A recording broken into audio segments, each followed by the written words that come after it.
Sunday evening Sunday afternoon non veg ஸ்பெஷலாக சிக்கனும் கிராபும் தான் எடுத்திருந்தோம்.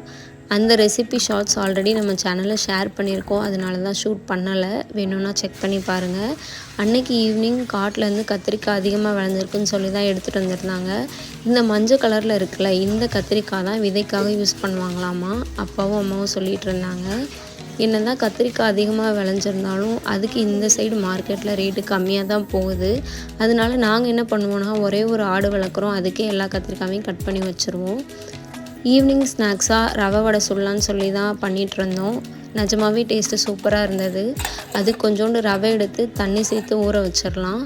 தண்ணியெல்லாம் அந்த ரவை உறிஞ்சிரும். இந்த டைமில் நம்ம கொஞ்சோண்டு கடலை மாவு, வெங்காயம், பச்சை மிளகாய், இஞ்சி, கரம் மசாலா, கறிவேப்பிலை, கொஞ்சம் மஞ்சத்தூள், தேவையான அளவு உப்பு சேர்த்து வடை பதத்துக்கு பசைஞ்சு வச்சுக்கலாம். மிளகாத்தூள் வேணுன்னா சேர்த்துக்கலாம், ஆப்ஷனல் தான். இது அப்புறம் நம்ம எல்லா வடையும் சுடுற மாதிரி சுட்டு எடுத்துட்டோன்னா ரவை வடை ரெடி. டேஸ்ட்டு சூப்பராக இருந்தது. கண்டிப்பாக ட்ரை பண்ணி பாருங்கள். ஸோ நாங்கள் போடுற வீடியோஸ்லாம் உங்களுக்கு பிடிச்சிருக்குன்னா கண்டிப்பாக எங்கள் சேனலை சப்ஸ்கிரைப் பண்ணிட்டு பாருங்கள். அது மட்டும் இல்லை, லைக் பண்ணுங்கள், கமெண்ட் பண்ணுங்கள், ஷேர் பண்ணுங்கள். ஸோ தேங்க்ஸ் ஃபார் வாட்சிங் கைஸ். பை.